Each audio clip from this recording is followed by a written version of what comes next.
А во сколько лет ты узнала, что избавиться от сухого мучительного кашля, который не дает всю ночь спать ни тебе, ни твоей семье, можно двумя простыми копеечными средствами? Купить это можно на рынке и в магазине, и давать можно и взрослым, и детям. И это черная редька и мед.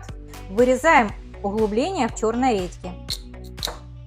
Добавляем 2 чайные ложечки натурального меда. Буквально через 2-3 часа редька пустит сок. По 1 чайной ложечке 3-4 раза в день, и кашель от вас уйдет.